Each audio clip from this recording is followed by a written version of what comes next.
And now there's a camera pointed at me while I watch myself kissing somebody on camera, which is very weird. I'm feeling very strange right now, to be really honest. Hey everybody, I'm Joseph Gordon-Levitt, and I'm going to be revisiting some scenes from throughout my career on VHS.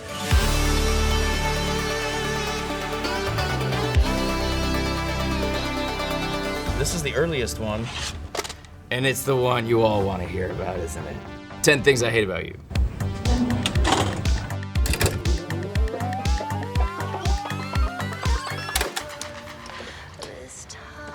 We're actually watching this. I haven't watched this in a long time. Have you always been this selfish? Yes. Guys, say a word about Larissa Oleynik, who's a wonderful person and a fantastic actress, and it's just making my heart happy to see her because I haven't seen her in a long time. Makes me want to call her. You know, just because you're beautiful, that doesn't mean that you can treat people like they don't matter. That's also not true. If you're beautiful, you can treat people like they don't matter. I really liked you, okay? I defended you when people called you conceited. I helped you when you asked me to. I learned French for you, and then you just blow me off so you can... Yeah, kissing and making out and stuff like that on camera, I guess it sounds like a cliche, but it's true. It's really not very romantic because, I don't know, to me, what romance is an intimate moment shared between two people. And when you're doing this on camera, there's 100 people standing around.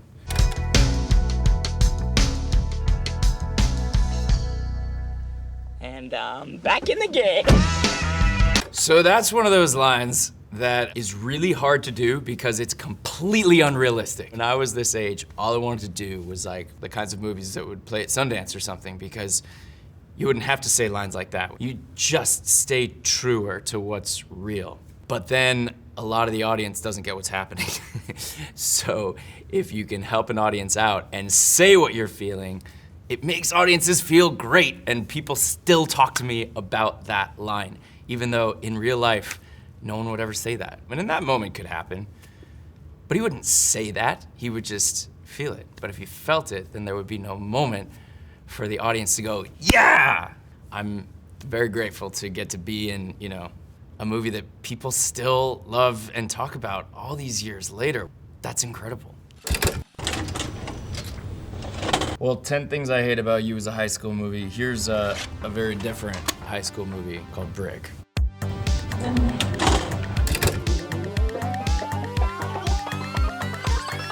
No, I gave you Jer to see him eaten, not to see you fed. Fine. Very well put. Accelerated English, Mrs. Kasperzik. Tough teacher. Tough, but fair. Brick is a tiny movie made by a filmmaker named Rian Johnson, big successful director now. At that time, he was completely unknown. Dude in his 20s, his first feature for absolutely no money. Like, we're probably spending more money to produce this Vanity Fair video than was spent to produce Brick. And Richard Roundtree was, and is, Shaft. Shaft.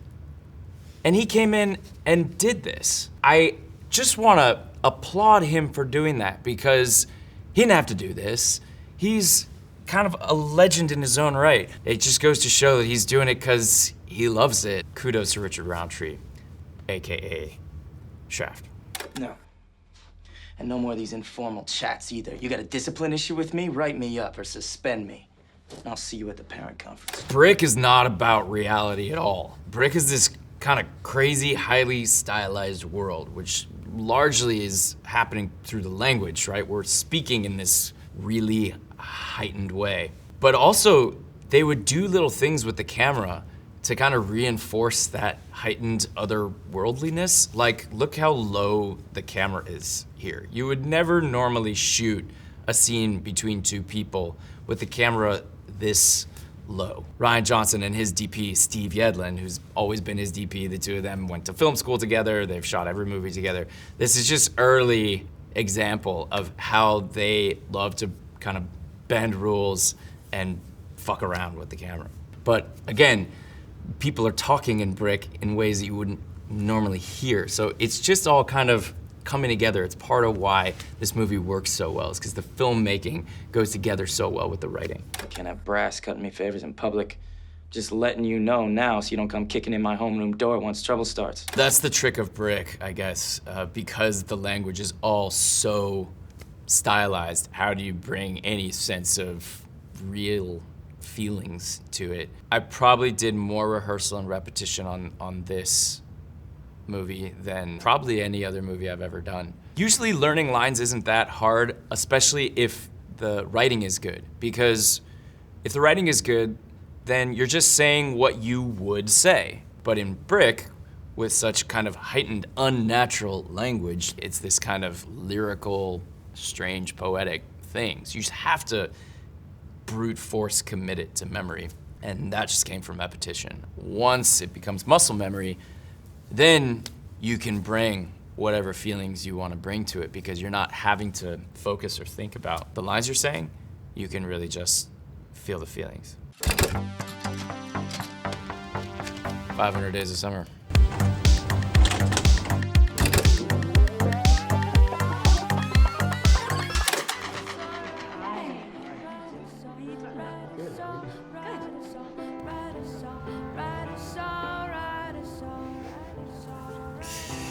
Okay, expectations versus reality. This is what was written in the script. So it's such a good idea from a writing perspective, and it's also just so well executed from a filmmaking perspective. So this just is one of those moments where you read it in a script, and you're like, oh, that's cool, and then you see it, and you're like, wow, that's exactly what I would have hoped for. And that doesn't always happen when you try new things. They really just nailed it.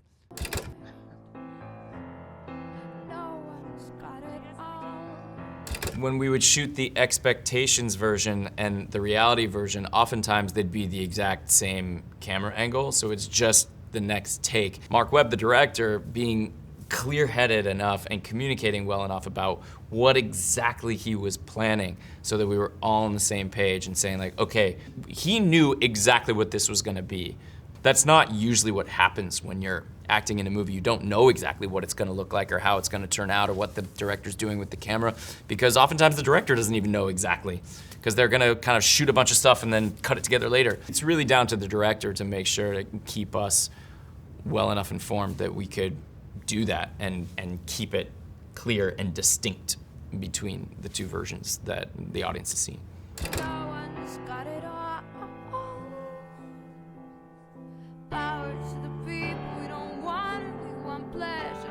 Notice she's got a lot of blue in her dress, and then there's this blue and white wallpaper. That's very intentional. It's all keyed off of Zoe's eyes.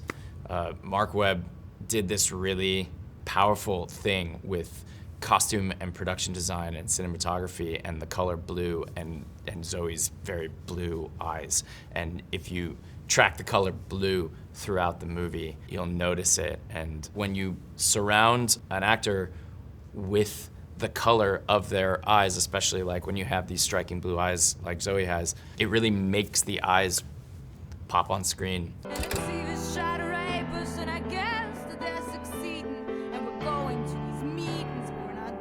And I might as well just pat Mark Webb on the back again for that, what just happened there. Coordinating a camera move with a edit that's gonna happen in post-production, that takes real foresight. To pull off something as graceful and elegant as that, you have to have really planned it and sort of watched it in your mind before you even shot it.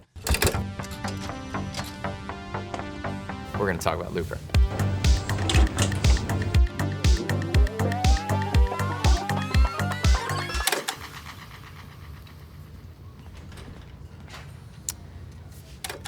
If you haven't seen Looper, you might be a little confused starting to watch this to see that my face looks weird. Looper, that involves time travel, where there's the same man exists in 2 points in his life. There's the younger man and the older man, and I played the younger man and Bruce Willis played the older man, so I wore hours and hours of prosthetic makeup every day to look a little bit like Bruce Willis. Kazuhiro Tsuji, the phenomenal makeup designer, told Ryan and me that it was impossible to make me look like Bruce Willis. And he brought out charts, he brought out photos of Bruce and of me and pointed out like, look, the distance between the bottom of his nose and the top of his lip, it's just not the same. I can't fix that. You will not get him to look like him. And Ryan saying to Kazu, he doesn't have to look exactly like him. He just has to suggest it. It's okay, it's a movie. One of my kind of marks of success as an actor for myself is, do I seem different on screen from myself? This is probably why Looper's maybe my favorite performance of mine, because it's the most different. Now granted, sort of cheated with the prosthetics, gonna look different.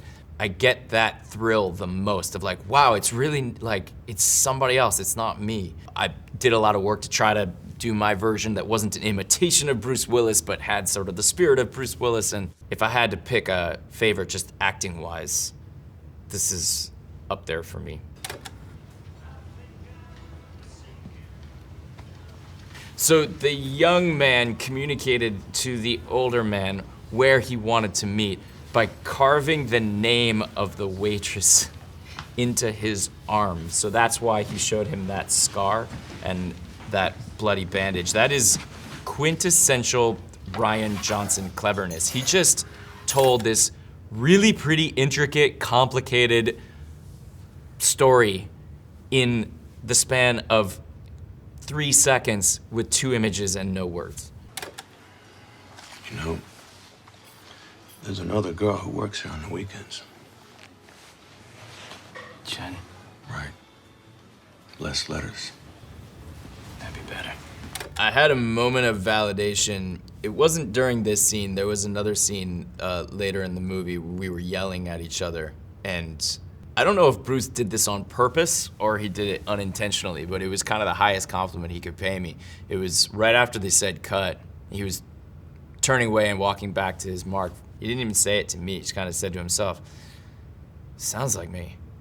And and I just turned to myself and went, fucking yes. I think knowing him, that was really his ultra generous way of paying me a compliment, but it was very kind to do it in that way. All right, listen. I know this is a hard situation for you, but we both know how this has to go down. I can't let you walk away from this diner alive. This is my life now. I earned it. You had yours already. So why don't you do what old men do and die? Get the fuck out of my way. Why don't you just take your little gun out between your legs and do it? Boy. That line right there, where he calls me boy, that to me is capturing the essence of a lot of what this movie is about for me. Ryan had showed me this script, I don't know, years prior, I think, to when we got to shoot it. I asked him, like, so how are we gonna do this? Is it one actor playing old Joe and young Joe, or is it 2 actors, or what? When he told me, oh, I want it to be 2 actors, you play the younger one, and we'll get an older actor to play the older one, and we'll do makeup on you so that you look at least something like the older one. I was like, well, that sounds fun. He's like, look, you know, I think the world of you as an actor, but there is just a difference between an older man and a younger man. That he wanted to have that real difference between the 2 actors. When Bruce says that to me right there, he calls me boy, it just proves Ryan so right. The gravity and the confidence with which he can do that, he can call me boy. I don't think that even if we had done some kind of special effects and I was playing myself or whatever, I don't think a young man could call another young man boy, even with all the age makeup or whatever effects in the world to convince the audience that this is an older man. I don't think he could have that same spirit and gravity. He earned it, and I deserve to be called that. Moving on, the next movie we're watching is Don John.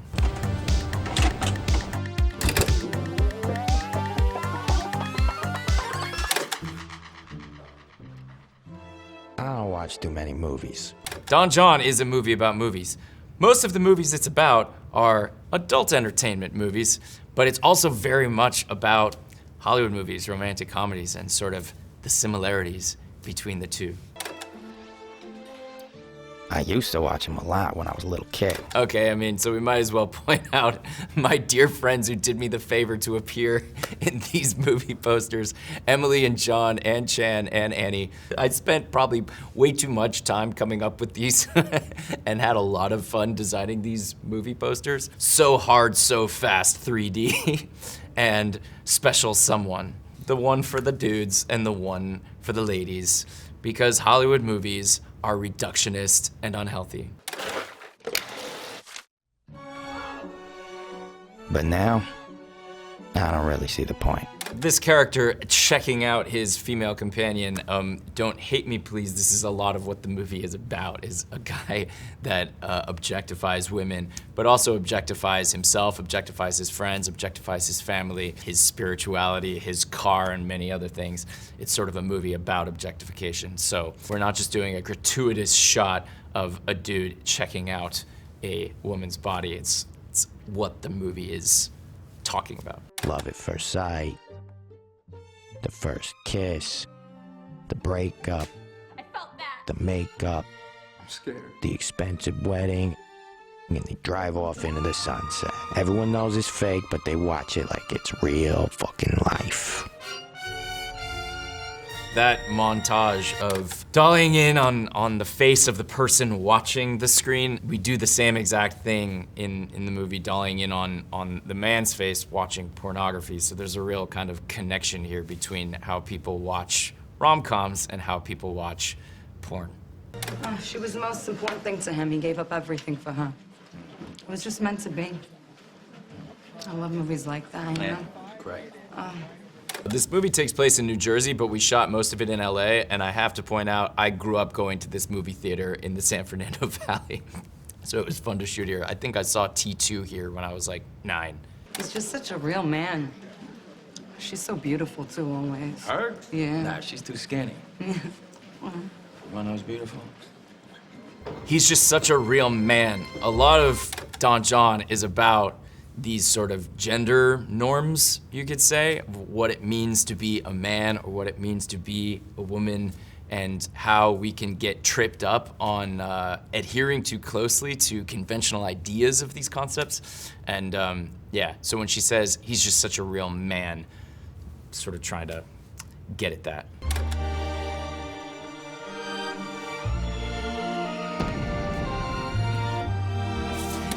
This shot always makes me laugh. This shot is a shot you see in so many movies. The Steadicam shot circling around the two people kissing.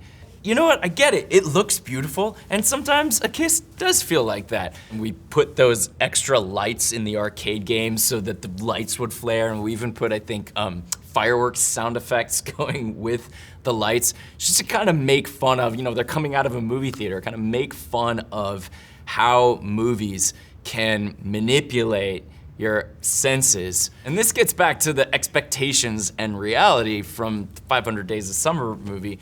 If what you expect a kiss to be is violins and fireworks and a Steadicam circling around you, you might be disappointed when you actually kiss somebody, but here's the good news.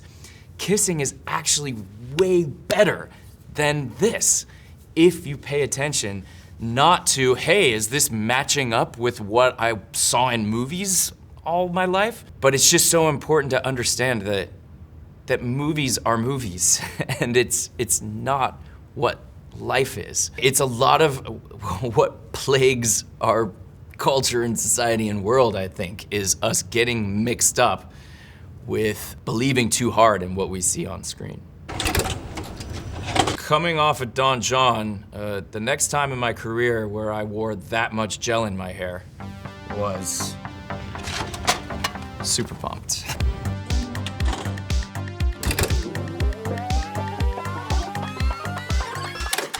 My parents never wanted to get us cable because they thought we would just like watch MTV all day or something, but then eventually they caved when I was like 7. And the first weekend we had it, my dad found The Untouchables. He thought it was like history. Because yeah, it is. Okay, right. So my dad and Corey and me were sitting there watching this like history lesson. I just started yelling the Dirty Dozen like my dad did me, but sure. Okay, but De Niro as Capone. more movies within movies. Well, a movie within a show. Here's Travis Kalanick talking about The Untouchables. I want to point out that I don't think Travis Kalanick ever actually talked like this with this gesture. This is from another iconic figure in the late 2010s. Got sort of incorporated into the Travis Kalanick character for me. The point is, that shit worked. You crack a guy's cranium open between the soup and the fish dish, you know, you make an example of somebody, people start to fall in line. That is what needs to happen here. Disloyalty. Loyalty is not what leadership ought to be about. Shouldn't demand loyalty with threats. Can earn loyalty by doing good things that benefit lots of people. Beating someone's head open with a bat or crushing your competition with arguably unethical business tactics, that's not what makes for a healthy world. I just think this scene really kind of got that dark drive towards power that so many people have. To me, Super Pumped is about actually a lot more than Travis Kalanick, the co-founder and former CEO of Uber. It's about a lot more than even Uber itself as a company. It's about this drive to power, this drive to win, and this drive to make money at all costs. If you put money above all, things are not gonna go well. It's something we've got to change.